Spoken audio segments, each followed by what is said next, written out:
Ladies and gentlemen, we have a distinct pleasure this evening, or afternoon, of having with us I feel one of the most exciting and interesting scholars that we have available to us. Zecharia Sitchin was born in Russia and raised in Palestine, where he acquired a profound knowledge of modern and ancient Hebrew, other Semitic and European languages, the Old Testament, and the history of archaeology of the Near East. He attended the London School of Economics and graduated from University of London, majoring in economic history, a leading journalist and editor in Israel for many years. He is a member of the Israeli Exploration Society, the American Oriental Society, the Middle East Studies Association of North America, and he's here today. His 4 books to date, under the overall title of the EARTH CHRONICLES, have been widely published and republished in both hardcover and paperback editions, and widely translated into many languages, including German and French, Spanish, Portuguese, Italian, Dutch, Swedish, and Japanese. The scientific advances since the publication of the first book, The 12th Planet, in 1976, have confirmed many of the innovative and pioneering theories and conclusions of Sitchin's books, attesting to the accuracy of Sumerian knowledge 6,000 years ago. The first book was followed in 1980 by The Stairway to Heaven, and in 1985 by The Wars of Gods and Men.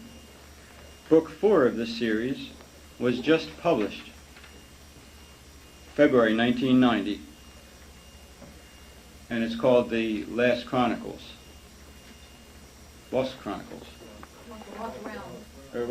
Lost Realms, I'm sorry.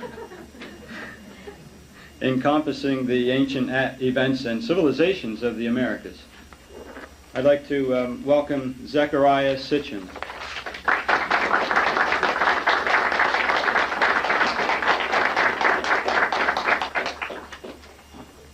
Thank you.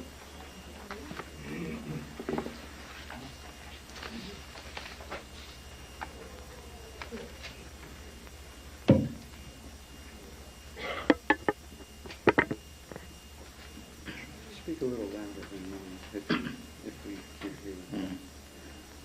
Okay, good afternoon. Just let me hold up the 4 books to convince you that I deal with facts and not with fiction. There are 4 books.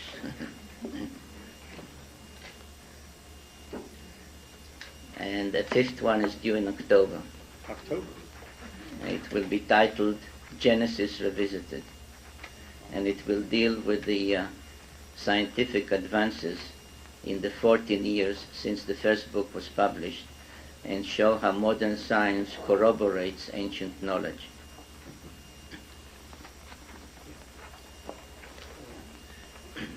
I assume that many of you have, if not all, have read one or more of my books. Have you?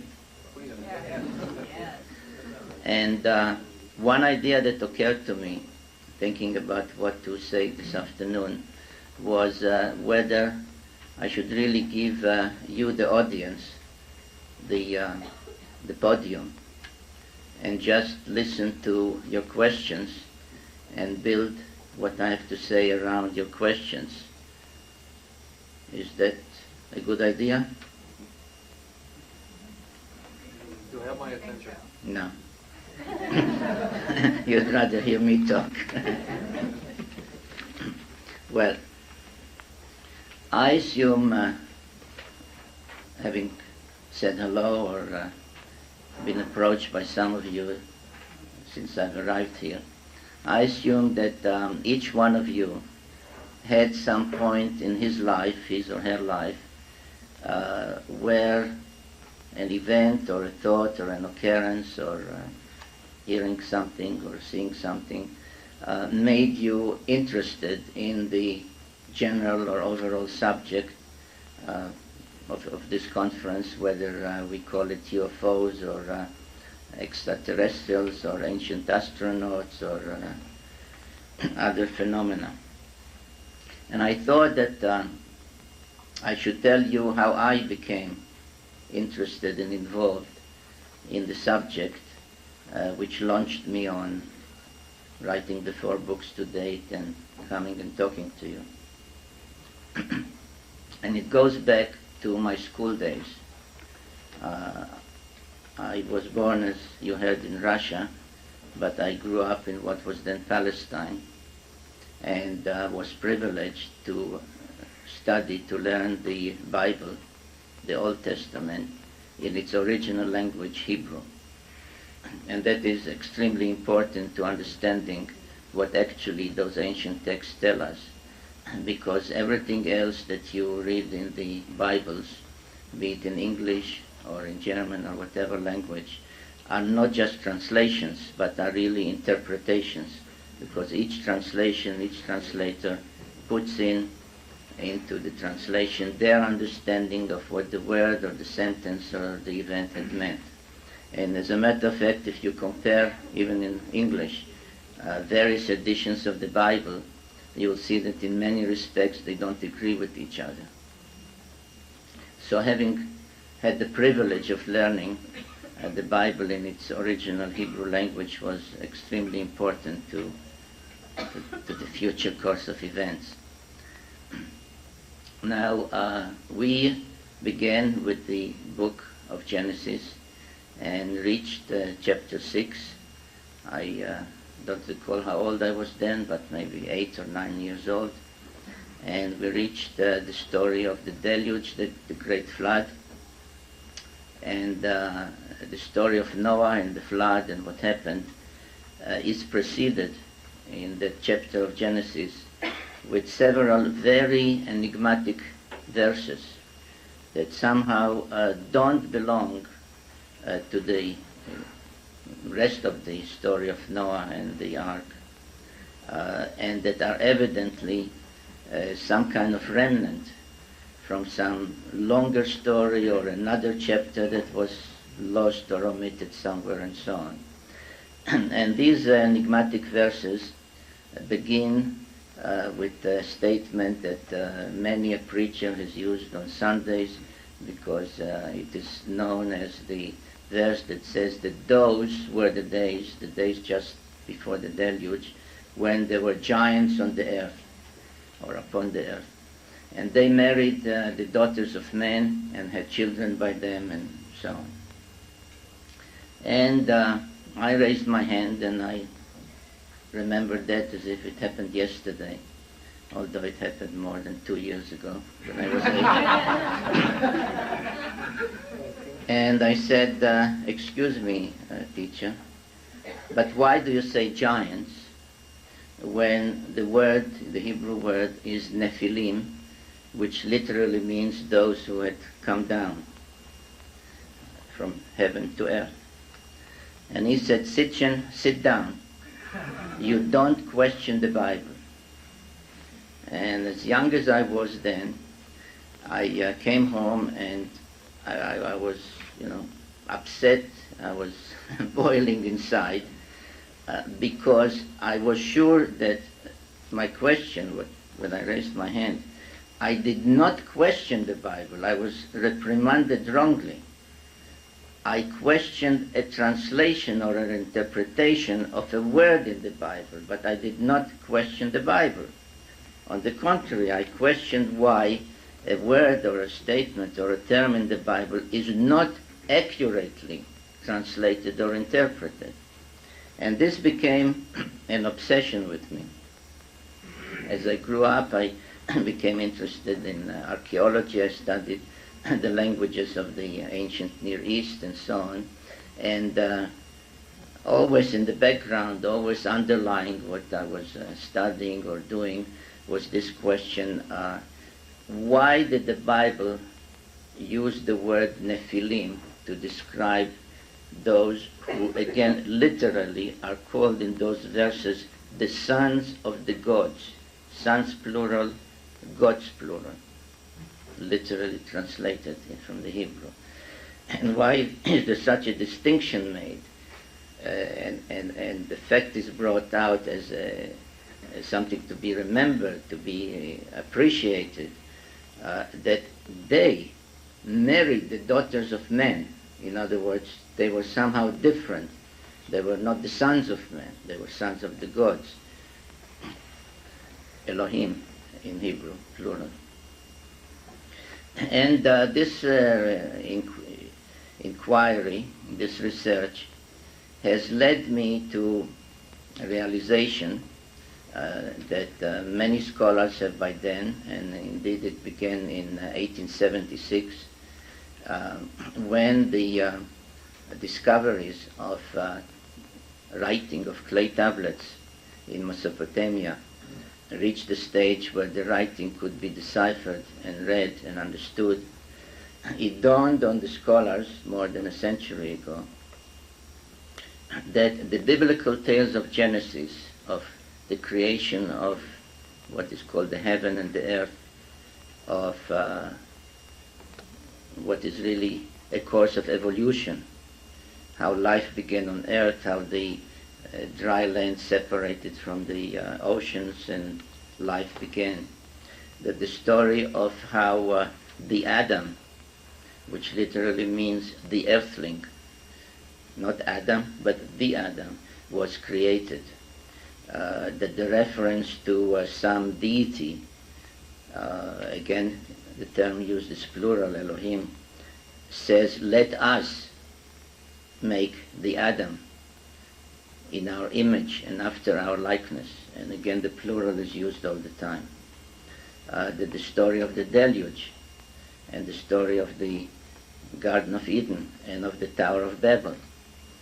That all these tales are really, in the Bible, in the book of Genesis, are really abbreviated, even edited versions of much longer tales, written down for the first time in a country, in a land called Sumer, in the correct spelling and pronunciation, Shumer, which meant land of the guardians, in southern Mesopotamia, which is today's Iraq.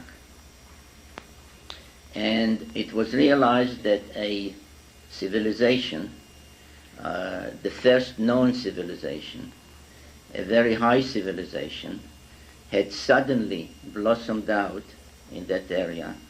And the scholars use words to the effect that suddenly, unexpectedly, out of nowhere, and so on and so forth, this blossomed out a civilization that really had everything that we would consider a prerequisite or a symbol or an aspect of a high modern civilization. And in this sheet, which I think most of you have, rather than show slides, I've reproduced some of the illustrations of actual archaeological artifacts discovered and of actual ancient pictorial depictions. And the one marked A is that of a Sumerian lady, and that takes us back almost 5,000 years. And you can see her elegant dress, her demeanor, her nobility, if you want, and I am sure she could compete in dress and demeanor with any elegant lady today, and that is 5,000 years ago. The one marked B is of another Sumerian lady, and I chose it to show the elaborate hairdo. And If we could go back again some 5,000-6,000 years, I'm sure many of the ladies here would want to know the name of her hairdresser.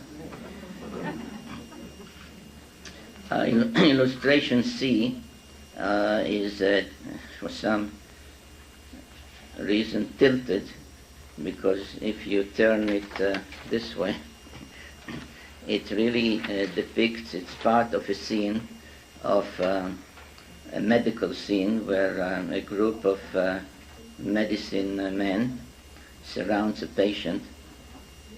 The patient lies on, on a table and wears a mask and is clearly treated with some kind of radiation.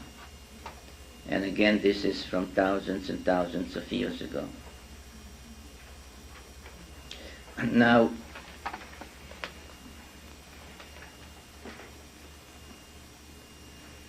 the Sumerians can be credited with virtually every first in human civilization that we can think of, whether it's the use of the wheel, whether it's high-rise construction, whether it's the use of the brick, whether it's metallurgy, whether it's knowledge of chemistry, medicine we have covered, whether it's the concept of laws, the concept of courts, of justices, even of juries, the concept of a king, of a parliament, or an advisory council. Anything you can think of, any aspect of a high civilization had its first in Sumer, going back, as I said, 6,000 years ago. Mathematics, the beginning or the first calendar. As a matter of fact, as I've not necessarily mentioned in the books, but in some articles, the concept of a calendar, of a year divided into 12 months, of a lunar month, of a solar year, not only goes back to Sumer, but one calendar still in use, and that's the Hebrew calendar, is exactly the Sumerian calendar, and the count of years in the Hebrew calendar goes back to the year 1 of the Sumerian calendar, so that is still in use today. So all these aspects of a high civilization began in Sumer, again suddenly, unexpectedly, out of nowhere. And among the thousands or tens of thousands of clay tablets discovered there, and if you'll excuse me, and the cameraman will excuse me a minute, I want to show you something.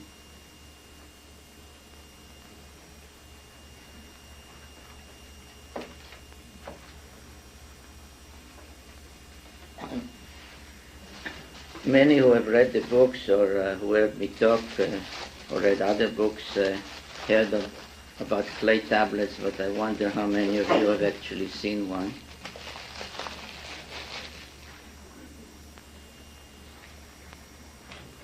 And this is a typical one. The size was such that it could be held in the palm of the hand of the scribe.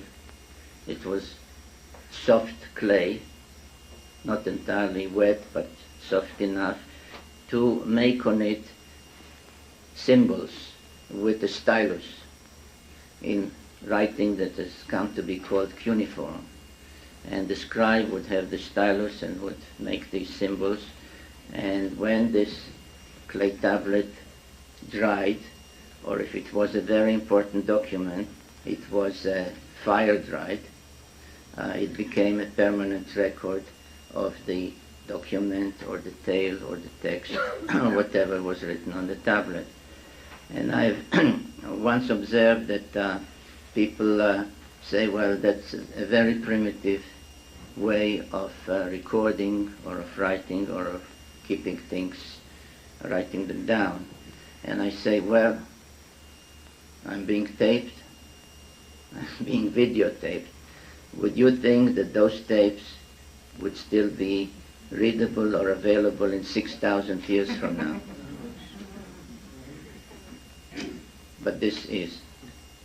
So who was primitive and who isn't is debatable. And there are many depictions, and many of them, a small part, but many, are reproduced in my books, and the question is, how were they obtained? Now, the Sumerians were the first to invent the rotary press. They took a stone, a very hard stone, mostly a semi-precious stone, and engraved on it what they wanted to depict in reverse, as a negative. And then they rolled it on wet clay again, so that the positive image became imprinted and was again preserved the way these tablets were preserved. So this is an example of one. This happens to be in silver. So they had nothing that we didn't have, in a way. Now, one of the most amazing aspects of Sumerian civilization was their knowledge of astronomy. Indeed, every aspect of modern astronomy, the basis of modern astronomy, which is the concept of a celestial sphere surrounding the Earth, of a circle with 360 degrees, of a zenith, of a horizon, anything you can think of, including, of course, the division of the heavens into 12 houses of the zodiac, though most people, if asked, I'm sure, would say the Greeks began it. Not so. The Sumerians did about 3,000 years before the Greeks. Every aspect of modern astronomy was known and was devised by the Sumerians. Literally thousands of tablets dealing with astronomy were found, and in the basements of most major museums in the world there are tens of thousands of tablets that have not yet been deciphered because there's simply not the manpower or the people who know enough to read and understand. I'm, for example, one of 200 people who can read the Sumerian writing, 200 people in the whole world. So there are tens of thousands of tablets yet to be read, deciphered, transliterated, translated, and it's a very tedious process. But among those that were dealing with astronomy, there were many that, for example, list stars, list constellations. Virtually every constellation that can be seen in the northern skies today was listed by the Sumerians. Some tablets give distances between the planets, extremely accurate distances between the planets. And the question is not only how could the Sumerians know that or measure those distances, but I ask the other, perhaps more logical question is, what for? What did they need to know the distances between the planets if they lived in some corner of the earth called Mesopotamia? And they dealt at length with our own solar system. And they kept insisting that the family of the sun has 12 members. And they listed the sun, the moon, and 10 planets. Now we know today about 9 planets, starting from near the sun, Mercury, then Venus, then Earth, and so on, and ending with Pluto. We know about 9, bearing in mind that Pluto was discovered only about 60 years ago. Until 1930, Pluto was unknown. And if you would ask a gathering then how many planets are there, you will be told 8. But they insisted that besides the sun and the moon, there are 10 planets. Now, lo and behold, though everyone until about 2 centuries ago, or less, 150 years ago, was sure that the ancient people were not aware of, could not possibly be aware of any planets beyond Saturn, because they could see planets only with the naked eye. Presumably they had no telescopes or other means of observation. That the Sumerians not only listed the other planets, but as I have made clear in several articles and other appearances, they not only knew that beyond Saturn there's Uranus, and beyond Uranus there's Neptune, but they described them exactly the way our latest spacecraft, Voyager 2, has found them to be. Twin-like, blue-green in color, with various patches on them, and watery. Now, the fact that the Sumerians referred to those planets as watery was considered by astronomers until about 2 years ago as sheer nonsense, because we know that there could be no water out there. Everything is frozen, and besides, the outer planets are made up mostly of gas, and they are not solid, and so on. But the Voyager spacecraft showed that they are watery. And again, the question is, how could the Sumerians not only know about those planets, but even describe them? There was another interesting aspect, and that is that the Sumerians numbered the planets, and they referred to Earth as the 7th planet. Now, we consider it the 3rd because we say, starting from the Sun, there's Mercury, Venus, and then Earth. But they said, no, Earth is the 7th planet. And thinking about that fact too, it occurred to me that only somebody who is coming from the outside in would call Earth the 7th planet, because Pluto would be planet 1 and so on. Mars would be the 6th and Earth would be the 7th. And then it turned out that the Sumerians said there's this planet and that planet and so on. And there's one more planet, the 12th member of the solar system, which they called Nibiru, meaning planet of the crossing. And its symbol was the cross. So even the symbol of the cross is not a invention from 2,000 years ago, but from 6,000 years ago. And they said that that planet, Nibiru, originally did not belong to the solar system, that it was an invader who was coming from outer space, was pulled into our system by the gravitational pull of the outer planets as it passed by them, ended up colliding with a very ancient planet which they call Tiamat, split Tiamat in two. One half of it was smashed into pieces, which, as I've later shown, I think convincingly, became the asteroid belt and the comets. And one part, which remained intact, half a planet, was shunted into a new orbit and became Earth, pulling with it to the new location in the heavens, the chief satellite or chief moon of Tiamat, which became our moon. It was about to become a planet in its own right when these events occurred, and therefore the Sumerians still considered it a member of the 12-member family. And the question was then, which of our known planets is Nibiru? Scholars who have come up and read and deciphered and explained those ancient astronomical texts, and I must say that they were scholarly geniuses, because they combined both outstanding knowledge of astronomy with knowledge of Sumerian and other ancient languages, and the ability to read and understand those ancient tablets.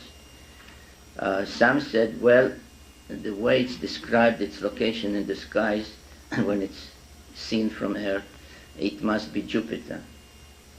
And when it is in that position, then others said, well, it's probably Mars.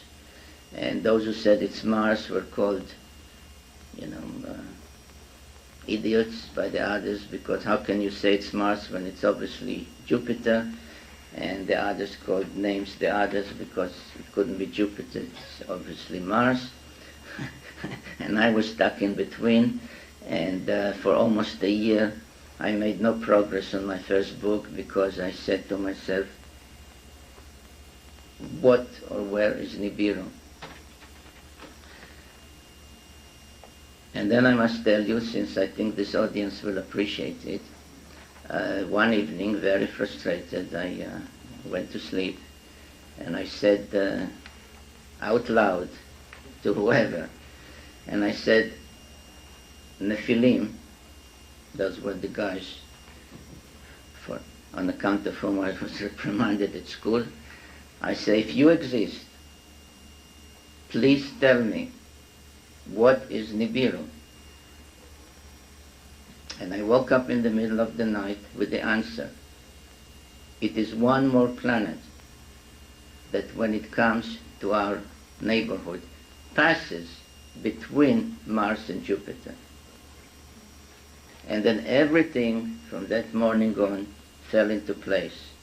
And I realized that the texts tell us that it is a planet with a vast elliptical orbit lasting 3,600 years, arriving between Mars and Jupiter, which means near us, every 3,600 years, at which time there are comings and goings between their planet and our planet.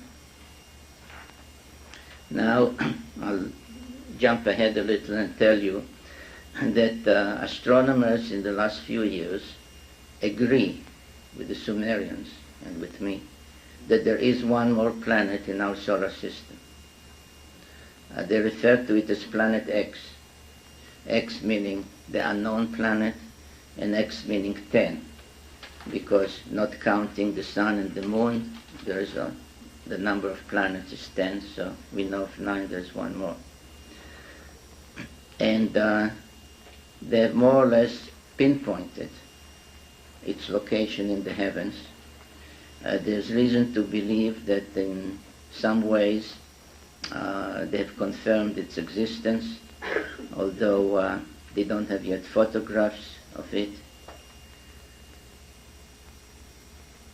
And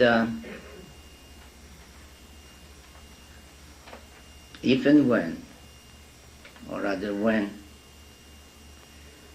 this fact is acknowledged, and there is no great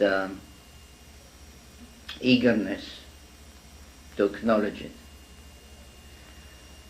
Because, and by the way, all the astronomers who are dealing with it are very well aware of my writings and what the Sumerians have said, and we exchange letters and telephone calls and so on. So what I'm saying may be news to you, but not to them. Because when in 1930 Pluto was discovered, it was a very exciting event, and astronomers were enthused. Textbooks had to be changed, but it really made no difference to the man in the street, to me, to you. Okay, so Neptune is not the last planet out. There's one more called Pluto, or named Pluto. But the astronomers today realize that if they confirm the existence of one more planet beyond Pluto,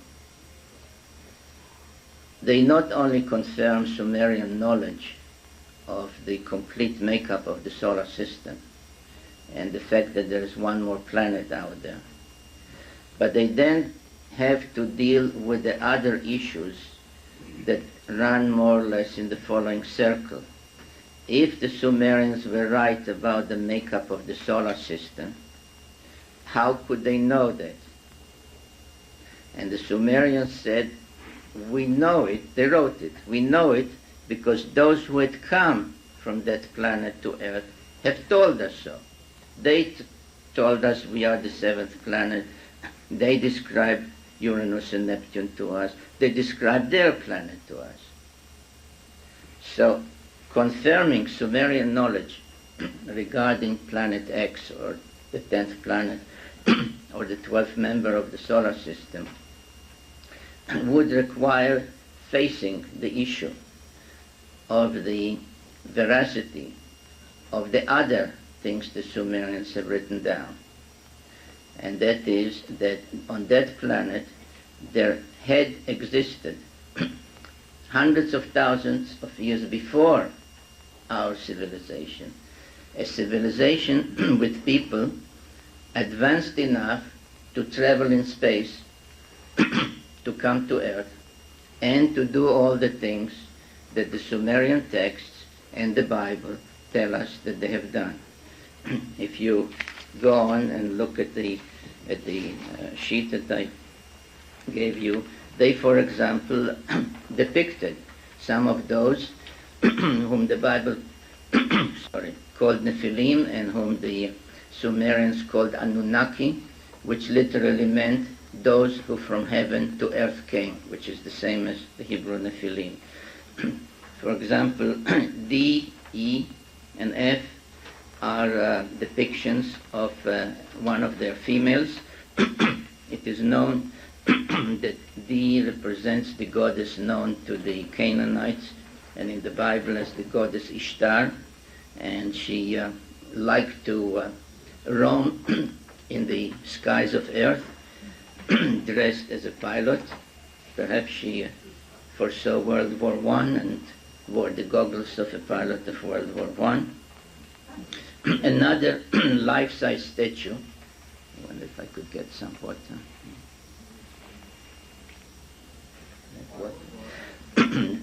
The E and F are a life-size statue found on the Euphrates River in the site called Mari. And you can see that this so-called goddess is wearing a kind of a helmet with earphones and has a hose for perhaps breathing support purposes. Those who piloted the spaceships had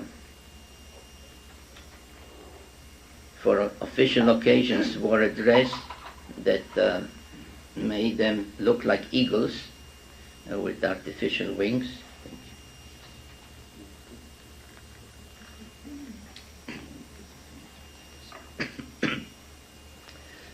And an interesting thing about it is that I'm sometimes asked, how did they look?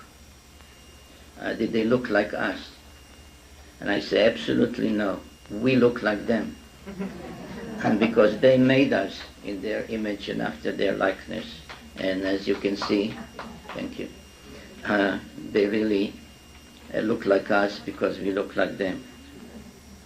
And there are various depictions of the eagles.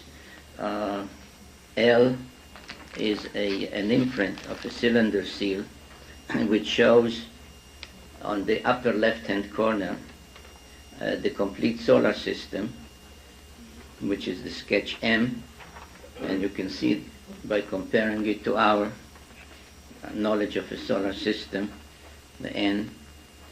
It has all the planets we know about, plus one more between Mars and Jupiter. I mentioned that the planet Nibiru was depicted, its symbol was the cross, and I have here a few depictions of how it was symbolized with the cross. And the O is an illustration of its vast elliptical orbit. And I also have here under K, a copy of a depiction from an Egyptian tomb, the tomb of the governor of the Sinai, which shows a spacecraft, a missile, underground, with its module above the ground, where you can see palm trees and giraffes. Now, some of you should have another sheet which out of the goodness of my heart I gave out without keeping a copy for myself.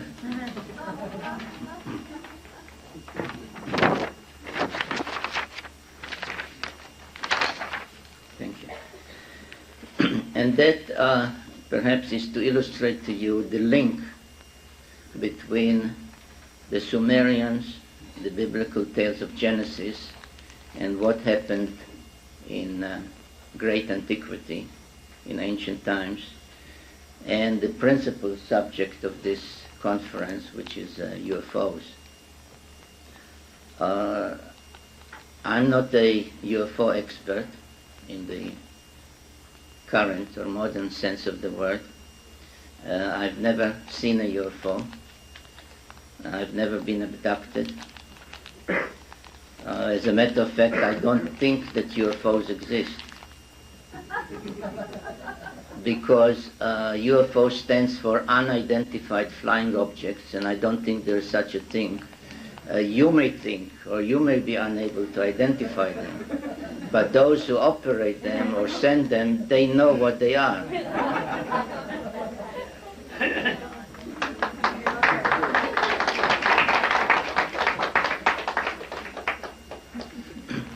But since I believe in the veracity of the Bible, I always, when asked or when pressed to answer the question, what do I think about UFOs, I say, well, let us imagine that the door there opens and a young man bursts in, and he's very excited, he's short of breath, and he says, just stop all the proceedings, I must tell you something, you wouldn't believe it, but it happened, let me tell you what happened. And he says that he was hiking from Trenton to Philadelphia, and he got tired, it got dark, and he lay down to sleep in the field. And as he was sleeping in the middle of the night, he was suddenly awakened, not by noises, but by very bright lights. And he looked up, and he saw some kind of a flying saucer, let's call it, hovering. The doorway was open. He could see light inside. There were some beings, some men, standing at the doorway. He could see his silhouette. There was a kind of a ladder coming down from the hovering craft, reaching the ground. And there were beings, men, going up and down that ladder. And he was so startled and shocked that he fainted. And when he came to, there was nothing. Did he imagine it? Did he dream it? Now, what would we think? Did he imagine it? Did he dream it? I think that he really saw it. And I therefore believe that he saw a UFO, what we would call a UFO. And therefore, whoever believes in the Bible has to have an open mind about UFOs, because that young man was Jacob. And that was the so-called famous Jacob's dream. Now he did not call it a UFO. He knew what it was, because he put up a commemorative pile of stones there, and he called it the house of God, and he said, I didn't know, and that's in the Bible, he says, when I lay down to sleep, I did not know that this place is a gateway of the gods, a place from which they can go up and down. So he knew what he had seen. There are, of course, other tales in the Bible. There is the tale about the prophet Elijah, who was taken up to heaven in a fiery chariot. And I therefore draw your attention to some of the ancient depictions of divine beings, gods, astronauts, whatever you want to call them, in what I would prefer to call flying saucers. I frankly like that old name much better than UFOs because it describes what people see rather than say, you can kill me, but I don't know what it is. And I put a caption under the one at the bottom because, as you can see, it depicts this being definitely in the skies among the clouds in a kind of a flying saucer or a disc with flames coming out of it. Now, there were all kinds of flying vehicles seen in those ancient days. One depiction, all these are ancient depictions, none of them are my own drawings. You can see on the upper left-hand side a rocket-like vehicle in the skies with flames coming out of its tail, which was launched from the ancient Cape Canaveral, located in the Sinai Peninsula. There were what we would call helicopter-like or vertical takeoff vehicles that could fly and then land with extended legs. And these two, with the bulbous ones, with the extended legs and with the eye-like openings or light fixtures, I don't know exactly what they were found, drawn, painted on the wall, like in a mural, part of a mural, in a place called Tel Gasul, which is on the east side of the Jordan River, exactly where, according to the Bible, the prophet Elijah was taken up to heaven. Now, whether these were the kind of vehicles that took him up, we can speculate, but that's where these drawings were found. Now, as a matter of fact, the people in antiquity had idols made that are called by scholars eye idols, and I have reproduced here some of them. You can see they were all with some kind of a conical shaped head and with very prominent eyes. There were also other statuettes, which I show in the center on the right-hand side, the whole body, again with this conical head and funny eyes. And I think that these ancient depictions, not only of the different kinds of spacecraft or UFOs or flying objects that the ancient peoples have observed, but also of the so-called idols. I have looked through many UFO books on UFOs for some clear drawings of the spacecraft or of the beings that supposedly occupy or man them. And I must tell you that the clearest ones I found are in the ancient sources and not in modern depictions. I think my friend Antonio Hunus is out there in the back and spoke yesterday, uses some of these illustrations from ancient times to illustrate his lectures about UFOs today. And I think that when one asks himself, what really is this UFO phenomenon today? Because the only ones who could be the source of spacecraft from extraterrestrial sources are not beings or astronauts from some star system that is so many light years away from us, and nobody could travel such distances. But are they Nephilim or the Anunnaki from our own solar system on a planet that is well on its way back to us? But as we have seen before, they don't look like that. And I therefore suggest I have no evidence for it, but I suggest that what really people who say they see those UFOs and their occupants, if it's true, then what they see are really robots, androids, humanoids, who are used as scouts to command scout ships in advance of and ahead of the day when the planet will be again in our vicinity, and when they're not feeling themselves will come again and fulfilling the prophecy by Messianic times or in the New Testament about the return of the kingdom of heaven to earth. Thank you.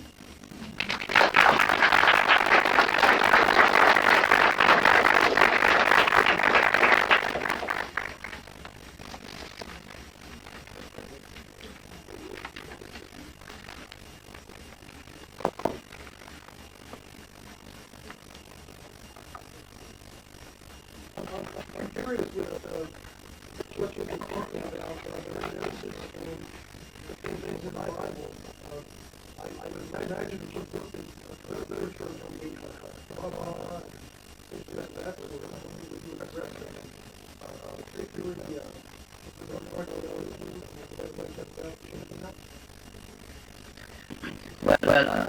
you read or if not, you will read my books. I'm basing myself on archaeology and on the texts like tablets, the writings of Kabbalah or the Middle Ages, and I'm not there yet. I'm still in ancient times.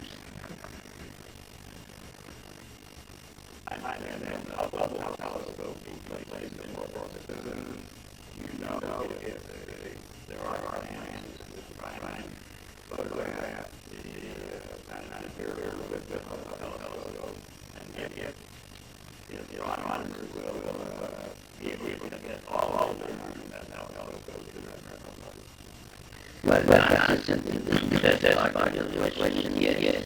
And then the fact that some of those really pinpointing what runs on the chronoletics are not wait for the telescope because of the delays on it. Whether the results, or rather, whether and when the results will be made public, your guess is as good as mine.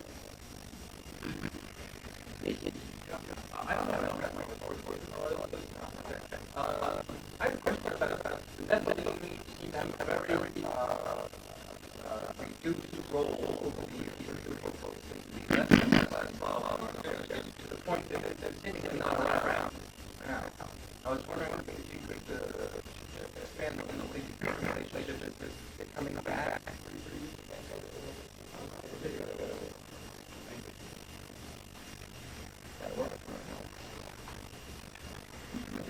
It's my understanding from your works that the role of political meaning in our lives, or Homo sapiens, has been gradually reduced over the years in terms of overt control, more overt control, to the point where seemingly they're not around at all. Talking about coming back, and I think like 1,600 years was the next flyby is expected. I didn't say that. Okay, I was just trying to do my own prediction. I was wondering what's your speculation on the current relationship between Nephilim and Homo sapiens? Well, I think you really, by describing the factual situation, you answered your own question.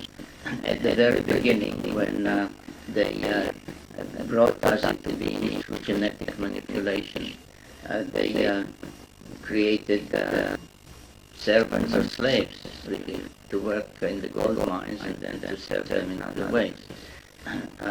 That has changed as a result or in the aftermath of the deluge, the Great Flood, when they made mankind more or less a partner to being and living and staying on this earth.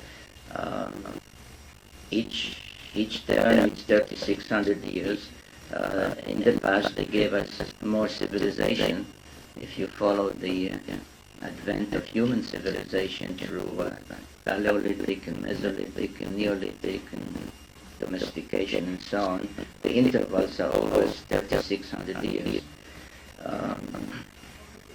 And obviously each time they decided, with the exception of the attempt to wipe us off the face of the earth during the deluge, but after that they decided that we merit more knowledge, more civilization, and in a way to be more on our own. What they did the last time around, whether they left entirely and whether any of them may have stayed here, or what kind of relationship they established with all of mankind or with some of mankind, are very complex subjects. Not only that they require more study of available documents, but they lead to very serious theological and other problems, and therefore I have left the discussion of what I think happened and what will happen to the last book in the series, because it is then that I will be stoned, not from drinking, but stoned. So, when can we expect that book? Well, when do you think I'll be stoned? It will come. Yeah, thank you. But it's a very, very thorough question.